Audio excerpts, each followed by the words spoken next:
Bonjour à tous et bienvenue sur The Little Voice in My Head, le podcast, épisode 9. J'ai pu retrouver l'épisode de la dernière fois. Du coup, comme je trouvais que c'était une conversation quand même assez intéressante, même si elle s'est arrêtée un peu brutalement, j'ai tenu à vous la partager. Aujourd'hui, je suis avec Sarah. Sarah a échappé à la question de l'invité précédent, vu que l'épisode s'est coupé avant qu'André ne puisse donner sa question. Mais je vais d'abord laisser Sarah se présenter. Ensuite, Sarah est censée avoir le droit de me poser une question. Une seule. Je précise, une seule. Avant qu'on ne commence notre conversation. Bonjour Sarah. Bonjour André, bonjour à tous. Donc je m'appelle Sarah, je suis une jeune Gabonaise qui vit à Libreville. Et je suis un peu stressée à l'idée de faire le podcast. C'est un peu tombé comme ça. C'était pas prévu, mais bon. Mais c'est bien quand les choses sont spontanées et imprévues. Donc du coup, voilà. Mais du coup, pour te présenter, tu dis juste que tu es une jeune Gabonaise. Oui, parce que je sais pas ce qu'il faut dire. Je sais pas comment me présenter. Est-ce qu'il faut parler de mon travail? Est-ce qu'il faut donner mon âge? Est-ce qu'il faut parler de ma situation amoureuse? Est-ce qu'il faut dire si j'ai des enfants ou pas? C'est trop vaste, donc ouais. Bah, je sais pas, tu dis les premières choses qui pour toi te définissent. Par exemple, André s'est présenté en disant « Je m'appelle André, j'ai 34 ans, je suis maman ». Et je lui ai dit « La première chose que tu dis pour te présenter, c'est que tu es maman d'une petite fille ».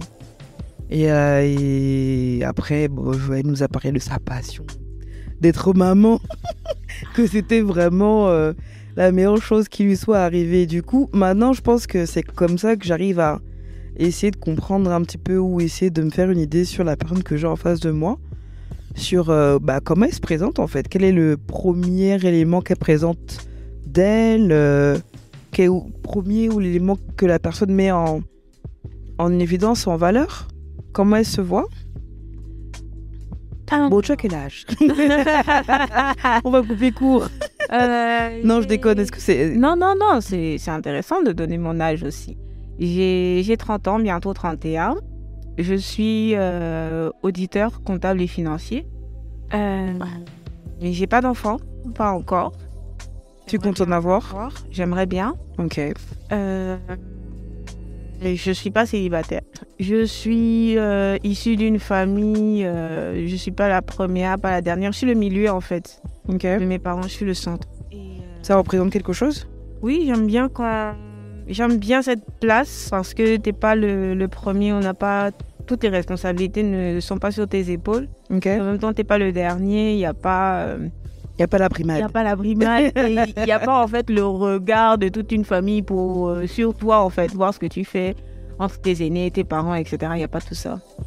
Ok. Et normalement, c'est censé être une place privilégiée, mais dans ma famille, c'est un peu particulier. Mais bon, c'est un autre sujet. Qu'on ne va pas aborder aujourd'hui? Non. C'est dommage, ça aurait pu être intéressant. Ouais, peut-être une autre fois. Oh, sans les micros. Mais non, sans les micros, c'est pas drôle.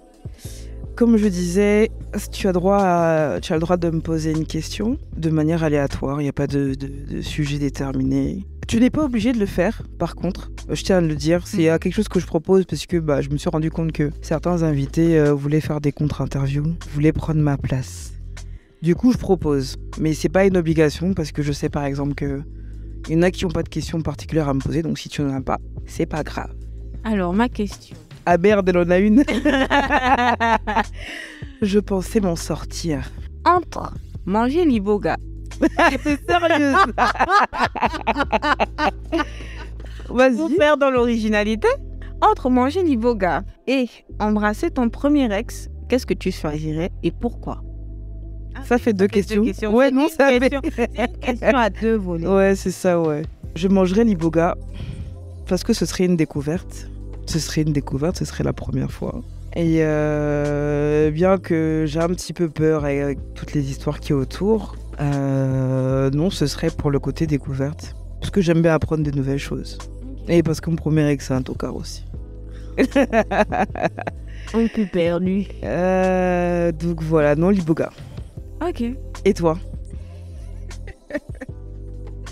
On va dire l'iboga aussi. On commence à pas dire. Assume Je que te copie, man. Je te copie parce que j'aime beaucoup ta réponse sur la découverte et tout. tu es une pauvre meuf. Assume que tu vas aller rouler des pelles à ton ex. Non, je vais pas dire ça. Bon, une Chérie, pelle. si tu m'entends, c'est faux, c'est faux. Mais non.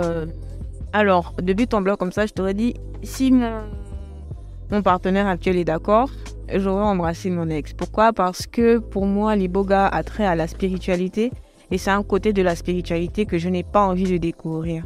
Je ne le connais pas, mais de ce que j'entends, c'est peut-être des a priori ou autres, mais de ce que j'en sais, ce n'est pas un pan de la spiritualité qui m'intéresse. Donc, si la question se posait, ouais, j'aurais demandé à mon partenaire s'il est d'accord, s'il me dit oui. Ça va rouler des pelles. Voilà. S'il me dit non, écoute, bon, on va basculer dans l'iboga, je sais pas. Mais dans l'absolu, comme ça, ouais, non. Ok. Sarah, qu'est-ce que la petite voix dans ta tête te dit en ce moment, là tout de suite, la dernière chose qu'elle t'a dit qui t'a interpellé, la chose qu'elle te dit le plus souvent, ou une chose qu'elle dit de manière aléatoire. Hein. Là, tout de suite, elle me dit fuis. Fuis. Mais pourquoi fuis ? Fuis quoi ? Fuis qui ? Fuis-toi. Me fuir moi. Oui, fuis-toi. Pourquoi ? Parce qu'elle n'est pas à l'aise. Pourquoi est-ce qu'elle n'est pas à l'aise de discuter ? Enfin, pourquoi est-ce qu'elle n'est pas à l'aise de s'exprimer ? Parce que elle n'est pas à l'aise de s'exprimer parce que elle est un peu, comment on appelle ça ? Elle est timide. Perfectionniste. Ah, perfectionniste. Oui. Et comme là, on est vraiment dans le spontané, il n'y a rien de préparé, elle a peur de dire des bêtises ou de dire des choses qui ne sont pas conventionnelles. Elle a peur de... Je pense que l'espace qui est créé dans The Little Voice in My Head, c'est un espace qui n'est pas destiné à être conventionnel. C'est justement un espace d'expression libre. Donc, il n'y a pas... En tout cas, je tiens à la rassurer, il n'y a pas de besoin de perfection. Il n'y a pas de besoin de... Non, il n'y a pas de besoin de perfection, il n'y a pas de besoin de convention. Il n'y a pas de... C'est pas ce qui est attendu. En vrai, ce qui est attendu, c'est l'authenticité, la sincérité, la sensibilité, la fragilité aussi.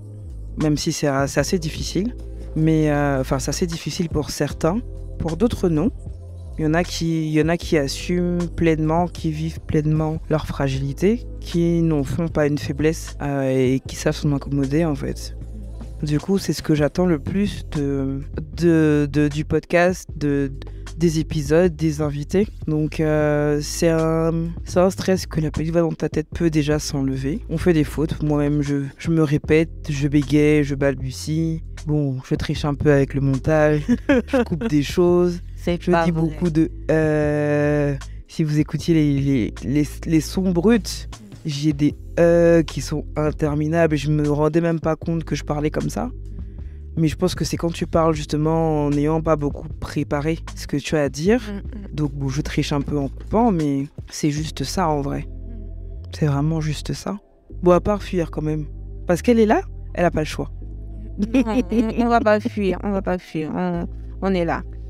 À part fuir, ce qu'elle me dit, c'est que quand j'ai présenté André, il y a un terme qui a fait tilt dans ma tête, c'est passion. Sa passion, c'est d'être maman. Ouais, ça passe. Elle est passionnée par sa fille. Elle est passionnée par sa fille, elle est passionnée par le fait d'être maman, etc. Et tout ce que ça englobe. Et je me suis dit, mais c'est quoi ta passion à toi ?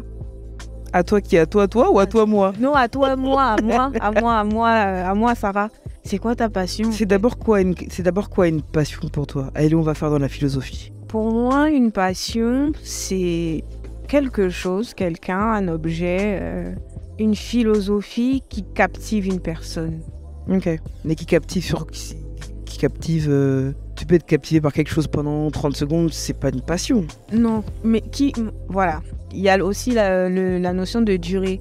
Okay. Qui vont te captiver sur une longue période, sur une durée plus ou moins longue. Et ça peut devenir en fait ton leitmotiv dans la vie. C'est ça qui me passionne, c'est ça que je veux faire, c'est ça que je fais. C'est ça qui me motive à me lever le matin. Je veux découvrir plus, je veux apprendre plus, je veux continuer à pratiquer ça, je veux continuer à manger ça, je veux continuer à faire ça, je veux rester là-dedans en fait. C'est vraiment un engrenage, quelque chose qui t'entraîne en fait. Ok. Pour moi, c'est ça une passion. Et c'est quoi ta passion du coup?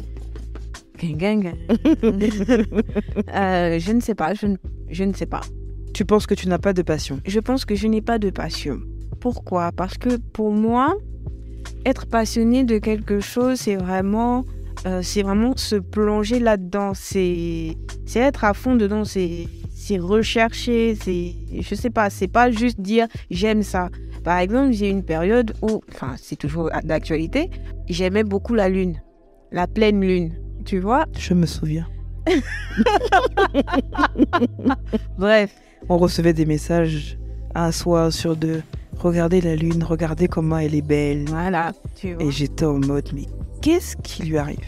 Sauf que je n'ai pas vraiment une passion. Pourquoi? Parce que, mis à part la beauté de la pleine lune, voilà, je ne saurais pas te dire c'est quoi les dimensions de la lune. Je ne saurais pas te dire quelle est la distance qui sépare la lune de la Terre, la lune du soleil et ainsi de suite. Alors que pour moi, quelqu'un de passionné, il va s'intéresser à toutes ces choses. Ok.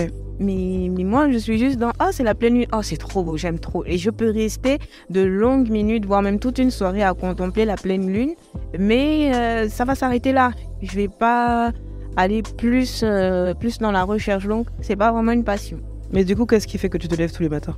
Je vais faire ça à toutes les questions. Je pense que tu abuses un peu quand même. Qu'est-ce qui fait que je me lève tous les matins? Vu que pour toi, en tout cas, la passion a une place dans le fait de se lever tous les matins, de se battre tous les jours pour quelque chose. Je me lève tous les matins parce que j'ai la grâce de me lever tous les matins. Amen. Je me lève tous les matins parce que... Non, oui, bref. Je me lève tous les matins parce que... donc, je me répète, mais j'ai la grâce de me lever tous les matins parce que j'ai la grâce d'avoir un travail que j'aime beaucoup. Parce que... Mais le travail ne te passionne pas? Plus aujourd'hui. Du coup, tu as déjà eu des passions? Je sais pas si c'est vraiment une passion. Oui, j'ai aimé mon travail, j'aime mon travail. Un peu moins aujourd'hui, mais non, je dirais pas que c'est une passion parce que c'est pas parce que je travaille que je me lève tous les matins. Que je travaille ou pas, je me lèverai le matin parce que le Seigneur me donne la grâce de me réveiller. Je me lèverai tous les matins. Oui, non, mais après, se lever tous les matins, c'est une façon de parler. C'est se lever, c'est ouvrir les yeux, c'est sortir de son lit, c'est aller prendre une douche, c'est s'habiller, c'est partir. C'est pas juste, oui, effectivement... Tu as la grâce d'ouvrir les yeux tous les matins. Mais il y en a qui ouvrent les yeux tous les matins, mais qui se lèvent pas, tu vois. Qui vont pas... Au front, je vais appeler ça comme ça. Oui. Je voulais revenir sur ta définition de la passion que tu mets dans la durée. Est-ce qu'une passion doit être éternelle? Parce que tu étais passionné par ton taf et tu l'es plus ou moins. Mais est-ce qu'une passion doit être éternelle et doit être, comment dire, à un espèce de niveau fixe qui est plus ou moins élevé tout le temps? C'est une question intéressante que tu poses. Et mais je suis une nana intéressante et intelligente en plus. Je sais pas pourquoi tu fais genre t'es surprise. Non, et effectivement, peut-être que les passions, elles vont, elles viennent, mais c'est vrai que pour moi, c'est quelque chose qui doit te suivre parce que... Éternellement. Oui. Oui. J'ai pas envie de dire que oui, on peut changer de passion. Si, on peut changer de passion, mais pour moi, ça veut dire que tu n'étais pas vraiment intéressé parce que tu as fait au départ. Je suis pas totalement d'accord avec toi. Je vois où tu veux aller, mais je suis pas totalement d'accord avec toi parce que les gens évoluent, en fait. Ouais. Les gens évoluent, les centres d'intérêt peuvent évoluer. Moi, j'ai pas de passion. Contrairement à ce qu'on peut penser, j'ai pas de passion. Ou du moins, j'ai pas une passion. Ou du moins, ou peut-être que je vais dire j'ai 100 passions. Moi, mes passions, elles évoluent, elles disparaissent, elles apparaissent. Elles ont des pics, ça devient obsessionnel. Et puis après, ça redescend, en fait. Du coup, si on me demande c'est quoi ma passion aujourd'hui, je te dirais j'en ai pas. Ou je sais pas. Mais je sais que j'ai eu des périodes où j'étais passionnée par telle chose. J'ai une période où j'étais passionnée par le pagne et par les accessoires qui étaient c'est quoi le terme? Bref, par des accessoires en pagne. Et j'ai poussé, j'ai voulu aller plus loin que ce que je connaissais, j'ai voulu améliorer la technique, j'ai voulu Au début, c'était bracelet, boucle d'oreille. J'ai voulu passer à d'autres accessoires. Je me suis acheté une machine à coudre que je n'ai jamais utilisée au final. Parce que le temps que la machine arrive, en fait, la passion était redescendue. Et elle a pourri, je pense que j'ai dû la donner à ma sœur. J'ai des passions qui me surprennent, où j'en arrive à des stades obsessionnels. Littéralement. J'ai eu ma période où j'étais passionnée de peinture l'année dernière. Et après, j'avais une relation émotionnelle avec la peinture. Parce que c'était une période où je n'allais pas bien. Et que la peinture était un exutoire. En tout cas, c'était quand j'en faisais, je me déconnectais. Je vais mieux. Et je n'ai plus autant besoin de peinture. Et du coup, mon matériel chôme. Alors que j'étais passionnée au point de m'acheter des trucs, de chercher des techniques, d'avoir un tableau Pinterest, de follow des machins, d'apprendre. J'ai peut-être une 50aine de pinceaux différents. Parce que j'étais au pic de ma passion. Mais mon problème, c'est que là, enfin, le problème, c'est pas un problème, cette passion était liée à l'émotion. Ouais. Et quand l'émotion est descendue, la passion est descendue. Je peux dire que je suis peut-être passionnée de musique. J'étais passionnée de musique, à l'époque, on appelait ça la musique Ganaïja, du Ghana et du Nigeria. J'étais à la pointe des dernières sorties. Je connaissais tous les artistes, qui soient mainstream ou pas. Je dormais sur les sites d'actualité musicale. Aujourd'hui, j'écoute seulement Wizkid. Donc après, il y a un autre truc que j'ai remarqué chez moi, c'est que je suis passionnée de gens passionnés. Ok. J'adore entendre les gens parler de leur passion. Et ils peuvent même, limite, me rendre passionnée de leur passion. Mais comme c'est pas la mienne, à un moment donné, ça s'estompe. Donc, je sais pas si les passions sont faites pour être éternelles. Il y en a pour qui c'est éternel, il y en a qui en vivent d'ailleurs et qui estiment avoir la meilleure vie parce que ils adorent ce qu'ils font et ils en vivent en fait. Mais aujourd'hui, je sais, en tout cas pour moi, je ne définirais pas la passion comme quelque chose qui doit s'étendre sur l'éternité. Après, il y a un autre aspect de ma personnalité que j'ai découvert avec le temps, c'est que j'aime les projets à court et moyen terme. Okay. Voilà. J'aime voir quelque chose commencer et terminer. Et me dire, c'est fait. On range ça dans les cold cases. La to-do list. C'est fait, c'est coché, c'est bon.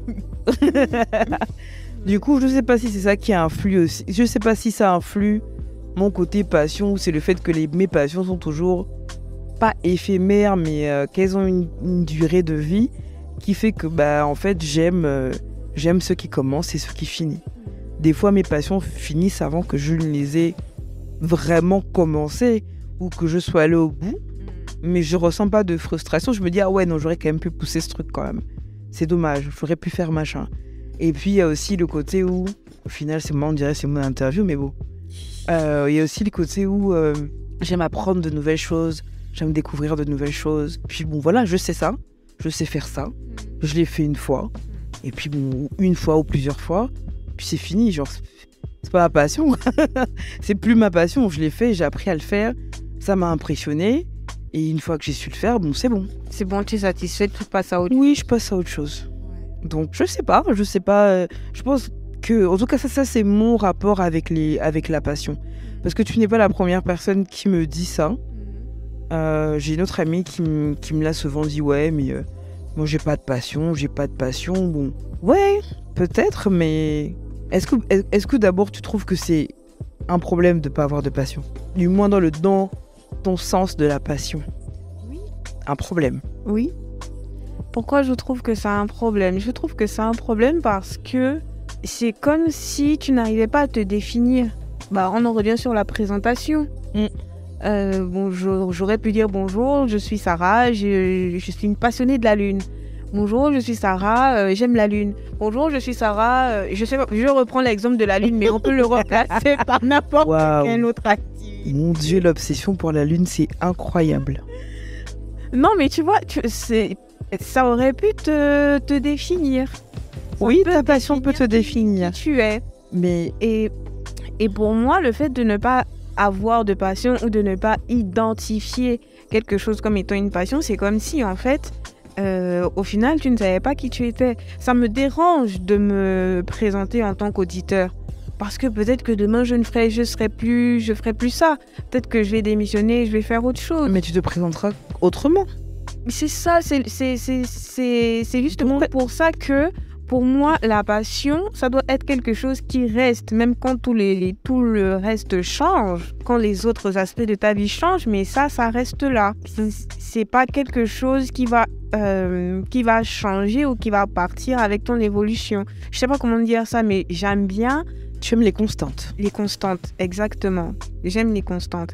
Et donc, pour moi, la passion, c'est quelque chose qui, toi, tu vas changer, tu vas évoluer, tu vas mûrir, je sais pas ce que tu vas faire, mais ta passion, elle va rester là, elle va te suivre, elle va avancer avec toi. Et ça va être la constante, ça va être ta constante. Du coup, en dehors de... La lune. En dehors d'être auditeur, ouais. Tu te définirais comme quoi? En dehors d'être auditeur, je me définirais comme chrétienne, fille de mes parents. Tu as la passion du Christ.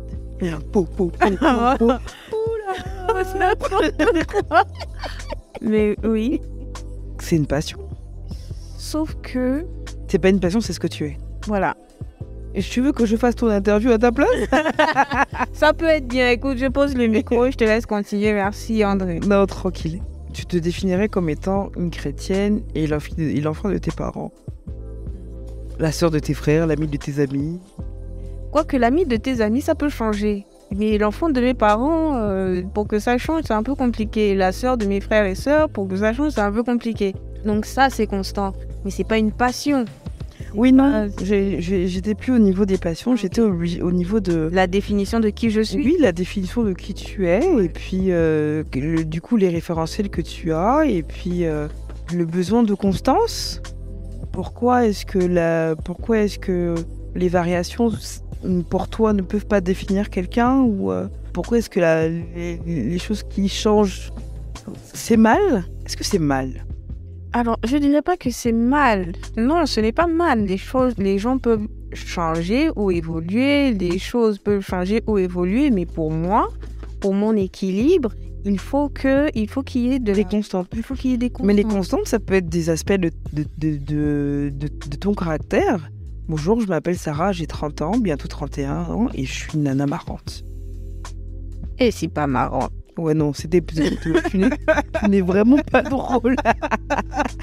Waouh, non, tu n'es pas drôle. Mais bon, c'est pas grave, on t'aime comme ça. Non, il y a des constantes qui peuvent être... qui peuvent être des traits de caractère, qui peuvent être... Même si les traits de caractère peuvent évoluer aussi, mais qui tu es, c'est une constante. Ta passion, c'est pas une... Je sais pas, je me définirais pas par ma passion. Déjà que je suis même pas sûre de pouvoir en identifier une. Une seule. La liste va être longue. Non, non, je suis passionnée par les gens. Je suis passionnée par les gens passionnés. Je suis passionnée par comprendre les gens. Mais je sais pas si c'est une passion en vrai. C'est quelque chose que j'aime beaucoup. J'aime comprendre. J'aime écouter. C'est quelque chose que tu aimes plus qu'une passion. Mais du coup, j'ai pas de passion non plus. J'aime partager. Est-ce que c'est une passion? Aujourd'hui, de Little Voice in My Head, pour moi, c'est un espace de partage. C'est une manière différente de vivre mon amour du partage ou ma passion du partage. Parce que, ouais, me paraît, est-ce que c'est vraiment une passion? Mais par contre, c'est quelque chose que j'utiliserais pour me définir. Bah après, on en revient à la question fondamentale. Qui es-tu? C'est pas la question. Personne ne me pose cette question. Non, mais à moi. À toi? À moi. Qui es-tu, Sarah? Question, qui es-tu? Je ne sais pas. C'est peut-être dans cette recherche de qui tu es, en fait, que tu te dis, ou que je me dis que pour trouver qui je suis, pour savoir qui je suis, pour savoir ce que j'aime, ce qui me passionne, ce qui va rester avec moi. Et je sais pas, Je me dis, à l'époque, quand j'étais plus jeune, j'avais pas ce genre de réflexion, ce genre de questions. Je vivais juste, en fait. Et pourquoi maintenant je me pose ce genre de questions? Mais pourquoi pas? Je pense qu'à un moment donné, on passe tous par la quête de soi. La quête de soi, la quête de sens de la vie. Pourquoi est-ce que je suis là? Quelle est ma mission? Il y en a qui trouvent les réponses dans la spiritualité, dans la religion. Il y en a qui trouvent les réponses ailleurs. Donc je pense que c'est un peu normal à un moment donné de ne pas juste vivre pour vivre et d'essayer de vouloir comprendre les choses. Je sais pas. Qui je suis? Est-ce que c'est une question que je me suis posée? Non, je sais que je suis un... Non, je pense que j'ai fini par... Les expériences, le contact humain, en fait, te permet d'identifier, de réaliser des choses, permet de constituer un peu mieux le puzzle de qui tu es. Je pense que qui tu es, c'est un puzzle. Je crois que j'aime bien cette image. Qui tu es, c'est un puzzle. Il y a des pièces que tu as, il y a des pièces qui sont en fait ailleurs. C'est l'expérience qui te fait les mettre dans l'ordre et puis avoir une vision un peu plus claire. Je ne sais pas si on arrive au bout du puzzle dans la vie ou si la vie s'arrête quand le puzzle est fini. Parce que vraiment, je pense que si tu arrives à découvrir tout ce que tu es et qu'il n'y a pas d'évolution possible, la vie n'est plus drôle. Mais oui, c'est ça, je pense qu'il faut essayer. Je veux dire, est-ce qu'une passion est censée être innée? Je suis pas sûre qu'on naisse avec une passion. Je pense qu'une passion, c'est quelque chose qui est lié à l'éducation, à l'environnement et à la pratique. Tu peux pas savoir que tu es passionné si tu n'as pas pratiqué. Tu peux être intéressé, captivé par quelque chose, mais pour que ça se transforme en véritable passion, il faut que tu pratiques. Alors que j'ai l'impression, et peut-être que je me trompe, que tu attends une passion qui apparaisse comme un coup de foudre en fait. Alors qu'il faut pratiquer, il faut chercher en fait. Et il faut faire des expériences, il faut chercher des choses. J'ai raconté mon histoire sur la peinture et la vérité c'est qu'il y avait des ateliers de peinture et puis je me disais que ça devait être chouette de faire une activité autre qu'aller manger et boire. Je ne bois pas. Donc ouais, je me disais que ça pourrait être sympa de faire une activité autre qu'aller manger et boire. Et que c'est un peu difficile, peut-être que c'est moi qui connais pas les endroits où on trouve les activités, mais que j'avais du mal à savoir quoi faire. J'ai voulu y aller, 2-3 éditions, je suis pas allée, et puis je pense à la 4e, je suis allée, et j'ai eu un coup de cœur incroyable. Et je me dis que en vrai, j'aurais pas participé à cet atelier, et je n'aurais jamais découvert que c'était quelque chose que je kiffais en fait. Donc tu peux pas avoir de passion si tu n'essayes pas des choses. Bon, je suis convaincue que les passions, c'est pas inné. Les dons, oui. Les passions, non. Et même les dons, même si c'est inné, il faut pratiquer pour découvrir qu'on l'a. C'est clair. Non, c'est vrai. Et ça m'attriste un peu, en fait. Parce que je me dis que finalement, en fait, si je ne sais pas quelle est ma passion, c'est parce que je n'ai pas suffisamment cherché. Donc, c'est de ma faute. Non, l'idée, c'est pas de culpabiliser. L'idée, c'est... Et puis, c'est pas cher. Je suis pas sûre qu'on cherche une passion. Comme je t'ai dit, je pense que ça te tombe dessus. Et si dans ta quête, c'est de trouver ta passion, je pense pas que tu la trouveras. Si c'est une quête de trouver la passion. Si ta quête, c'est de trouver une activité qui va t'épanouir et que celle-ci se transforme en passion, c'est autre chose. Mais si tu dis non, je veux absolument trouver un truc qui va me passionner, tu te mets déjà des espèces de... Enfin, tu veux déjà faire rentrer dans un canevas, avoir comme une espèce de ligne de conduite. La passion, c'est comme ça, il faut que quand tu vois ça, tes yeux pétillent, tu aies les papillons dans le ventre. Non, en fait, je pense que c'est des choses qui te surprennent. Après, c'est ma conception. C'est des choses qui te surprennent. Pareil, j'ai parlé de ma passion pour le pagne et l'export en pagne. J'aime raconter l'histoire qu'il y a derrière. En gros, c'est ma sœur qui faisait des trucs que je portais, que je voulais, parce qu'on vivait encore dans la même maison, que je piquais. Je me pavais dans la street avec les accessoires que ma sœur concevait. Les gens me demandaient d'où est-ce que ça venait. À un moment donné, je dis à ma sœur, vas-y, passe à un autre stade, on va commencer à vendre. Elle a fait quelques pièces que j'essaie de vendre, mais bon, j'étais entourée de gens broke, ils achetaient pas. Et ensuite, une autre de mes cousines lui a trouvé, parce que je dis déjà nous, alors que j'étais même pas encore dans la boucle, lui a trouvé un marché où elle avait 100 pièces à faire, 100 ensemble, bracelet, boucle d'oreille à faire. Ma soeur les faisait seule. Et puis il y a un jour, je suis rentrée, parce qu'elle était en retard sur les livraisons. Je l'ai trouvée en train de faire les accessoires un soir, dans la coupure, à la bougie. Et j'ai eu de la peine pour elle. Et je me suis dit, bon, écoute, je vais peut-être apprendre pour l'aider. Et c'est comme ça que j'apprends le truc. Et qu'au début, je le vois comme une corvée. Et qu'au final, ça devient une passion. Et que les gens pensent même que Etoun Soleil, c'est moi. Alors que de base, c'est ma sœur. Pareil, c'est une passion qui m'est tombée dessus. Et vraiment, comme je disais, c'était une corvée au départ. Donc peut-être qu'il faudrait se mettre un peu moins de pression. Il faut pas faire rentrer la passion dans un espèce de canevas d'émotions que ça doit te provoquer. Et après, laisser le truc arriver, je pense. La petite voix dans ma tête est en train de me dire que il faut arrêter de vouloir que tout soit normé. que tout soit écrit ou prédestiné ou que tout soit tracé en fait.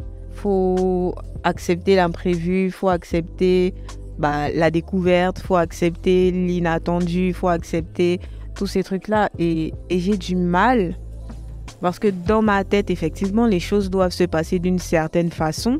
Et quand ça ne se passe pas de cette façon-là, ça me perturbe. Et ça va, et je vais remettre en question, en fait, l'équilibre de mon existence. De toute ta vie. De mon existence. Mais en fait, je suis là, j'ai déjà 30 ans, bientôt 31.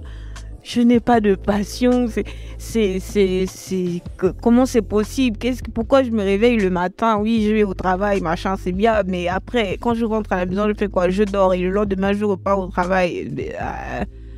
Et le week-end, je dors. Mais en fait, c'est comme si, en fait, il me manquait quelque chose. Il y a un manque, il y a quelque chose qu'il n'y a pas. Et dans ma conception des choses, ce n'est pas normal. Et donc, ça me perturbe. Et donc, pour moi, je suis pas aboutie. Je sais pas comment dire ça, je suis pas finie. Mais j'ai envie de te dire encore heureux. Encore heureux que tu sois pas abouti et fini.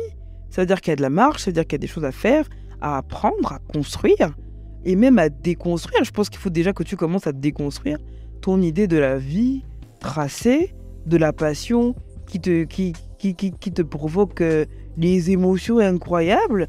Il faut déconstruire ça et reconstruire. Je pense que le fait que ce soit pas fini, c'est l'occasion de pouvoir tout recommencer. Bon, pas tout, hein, mais... Là, j'avance. Peut-être pas tout, mais de pouvoir recommencer plein de choses, de pouvoir tester. Et j'ai envie de te dire, aujourd'hui, tu t'es dit, j'ai pas de passion, mais qu'est-ce que tu fais pour en avoir? Au travail le matin. Bravo. Il faut essayer des choses, il faut essayer des choses. Tu peux avoir de belles surprises, je pense. On va se quitter sur